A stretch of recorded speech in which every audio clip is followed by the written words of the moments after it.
Jesús tenía muchos seguidores, gente que lo admiraban, gente que había visto los milagros y que por eso seguían a Jesús, porque veían en él alguien bueno, alguien que traía la palabra de Dios, alguien que hacía milagros para ellos.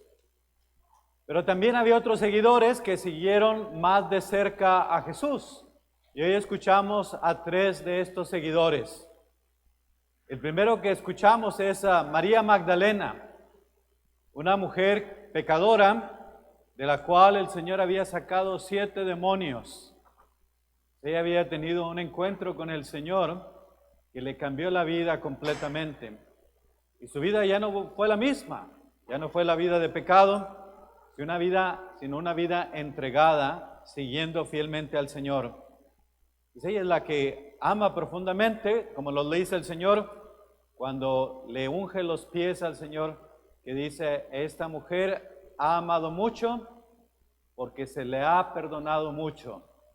Pues entre más se le ha perdonado, más ha podido amar. Es la mujer que ama a Jesús profundamente, porque ve en Jesús alguien que le ha regresado la vida, le ha restaurado la vida, la ha rescatado del pecado.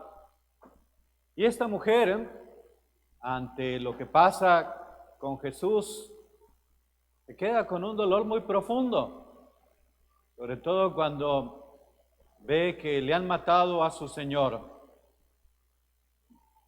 Y eso le causa una oscuridad muy profunda en el corazón, porque es posible que el amor haya muerto con la muerte de Jesús. Y se hace esta pregunta. No puede vivir con aquello. Muchos de los que iban siguiendo a Jesús, pues nomás lo contemplaban, lo admiraban, era alguien a quien admirar. Pero María, Juan y Pedro son aquellos que aman a Jesús profundamente. Y son aquellos que siguen a Jesús más de cerca. Muchas veces también a nosotros nos puede pasar que solamente admiramos a Jesús. Pero cuando vienen las dificultades de la vida, los problemas, las crisis, le pedí a Dios esto, no me lo dio, a veces también dejamos al Señor, porque muchos de sus discípulos lo dejaron cuando lo vieron crucificado. Su vida había acabado de una manera trágica, entonces perdieron todo. Perdieron la fe, perdieron todo, ¿por qué? Por lo que le pasó a Jesús. Pero solo un pequeño número son aquellos que a pesar de que Jesús ha sido muerto, crucificado, que ha tenido una muerte horrenda, como la de un esclavo, solo hay poca gente que es capaz de acompañar a Jesús, no solamente hasta el Calvario, sino también después de la muerte de Jesús. Lo siguen buscando, añoran estar con Jesús. Y cuando María va en la noche, en la oscuridad, todavía no amanece, y entonces ella va pensando sobre lo que ha pasado, con un dolor inmenso. ¿Cómo pudo acabar todo de esa manera? Acuérdense, es en la oscuridad donde Judas sale a traicionar al Señor. La oscuridad representa las fuerzas del mal, el mal que hay en el mundo. Y a veces también nosotros nos preguntamos, si hay un Dios, ¿por qué hay sufrimiento? ¿Por qué hay guerras? ¿Por qué hay violencia? ¿Por qué hay enfermedades? ¿Por qué tiene que sufrir uno? Y a veces también nos quedamos en aquella oscuridad y nos olvidamos de Jesús. Parece todo perdido. Pero cuando aquella mujer va a la tumba aún oscuro, surge una esperanza, porque cuando ella ve la tumba, aquella puerta ha sido quitada. Y entonces va, entra, ve y ve que no está Jesús. Y entonces ella se pregunta, ¿será posible que pueda vivir sin Jesús? Es la pregunta que nos debemos de hacer nosotros también. ¿Es posible vivir sin Jesús? Y esa pregunta que se hace María Magdalena llena de dolor, ¿es posible que pueda vivir sin Él? Y se asusta, no está Jesús. ¿Dónde lo han puesto? ¿Qué ha pasado con Él? Y va a decírselo a Pedro y a Juan. Pedro es aquel que tan pronto escucha, sale corriendo. Pero ¿quién corre más rápido que Pedro? Juan. Porque estaba joven Juan. Y Juan representa el discípulo que se nos adelanta en la fe, corre más rápido. Siempre hay gente en la comunidad cristiana que ama de tal manera que se nos adelantan en la fe. Juan es aquel discípulo que estaba cerca del Señor en la última cena y Pedro lo codea y le dice, pregunta, ¿quién es el que va a traicionar a Jesús? Y él puede decir quién quiere a Jesús y quién no quiere a Jesús. Y le dice a Pedro que Judas va a ser el que va a traicionar a Jesús. Tiene esa cercanía con el Maestro, lo conoce a los demás discípulos. Es aquel que permanece fiel siempre hasta la cruz.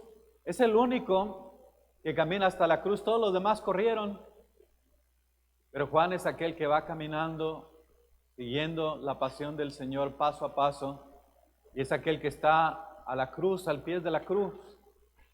Es aquel que persevera hasta el final, el discípulo fiel, y por eso se nos adelanta en la fe.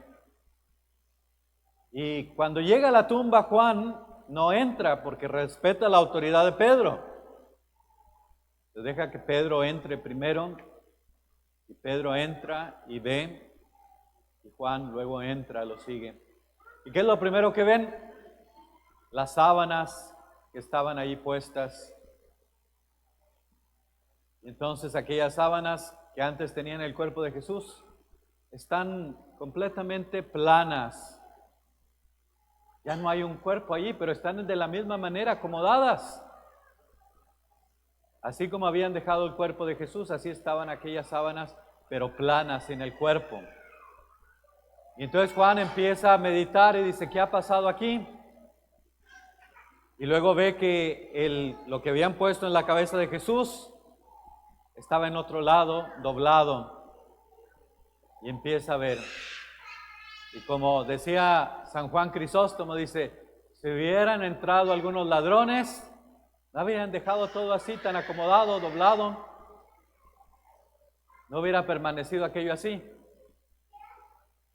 Entonces Juan puede ver aquello, es aquel hombre que cree, nos dice la Escritura, vio y creyó. No había visto a Jesús todavía, pero al ver aquellos lienzos solos, acomodados, es aquel hombre que cree.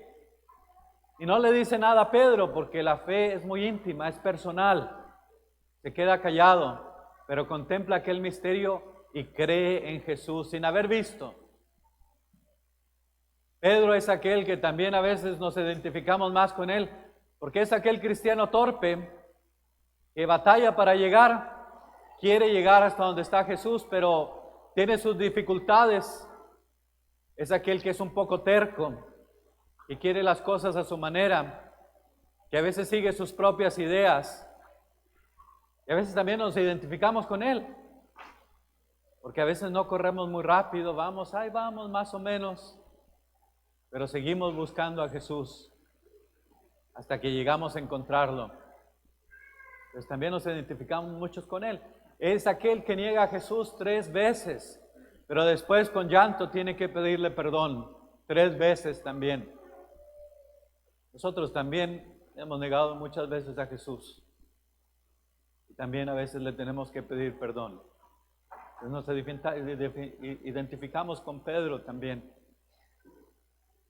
Y luego aquellos llegan a contemplar y creen. Y eso es algo que nosotros también contemplamos. Jesús no está en la tumba. Jesús está vivo. Jesús ha resucitado. Eso es lo que le da sentido a toda nuestra fe. Y entonces las tinieblas, el odio, la guerra, el mal que vemos en el mundo no ha vencido. Dios es el que ha vencido, tiene el poder sobre la muerte, sobre el mal. Las tinieblas que había en el mundo se van dispersando porque Jesús ha resucitado. Y ahí es donde está nuestra esperanza, porque Jesús está vivo. Y si Jesús está vivo, el mal va a llegar a un fin. Llega hoy en día cada vez que nosotros le damos nuestra adhesión a Jesús y que queremos ser como Él, imitamos su vida y tratamos a los demás bien, con dignidad, con amor, y les hacemos el bien. Así es como se va construyendo el reino de Dios.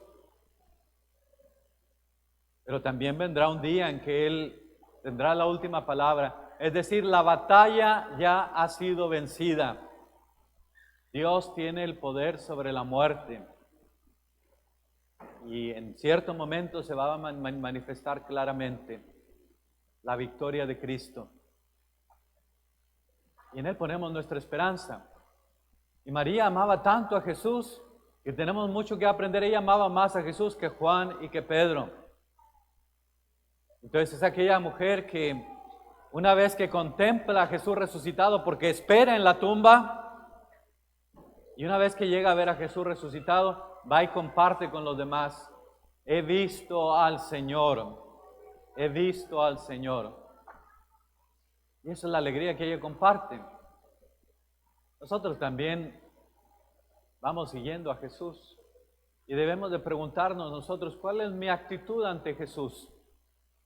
¿Soy como aquel que simplemente lo contemplo, lo admiro y ahí quedo? ¿O soy aquel que como Pedro voy batallando, pero llego hasta el final? ¿O soy como aquel como Juan que ahí voy firmemente siguiendo al Señor en todos los momentos de la vida, en las buenas y en las malas? ¿O como María Magdalena que ama profundamente? ¿Con quién nos identificamos? Y si nuestra fe se ha enfriado, ¿qué es lo que tenemos que hacer para amar como tal vez como María Magdalena, ojalá, como Juan o como Pedro, pero siempre siguiendo al Señor? A pesar de las dificultades y los problemas que veamos, siempre hay que caminar con Jesús. ¿Por qué? Porque Jesús ha resucitado, Él está vivo y nos ha prometido la vida que no se acaba, la vida del eterno. Es lo que nos quiere dar, porque todo en esta vida se acaba. Y como nos decía la primera lectura, pongan su corazón en las cosas de arriba, donde está Cristo sentado a la diestra del Padre. Ahí es donde debe estar nuestro corazón, porque todo esto se acaba, nada nos llevamos. Entonces, Dios nos conceda poner nuestro corazón en Jesús y que poner nuestro corazón en Jesús nos lleve hasta la vida eterna. Que así sea.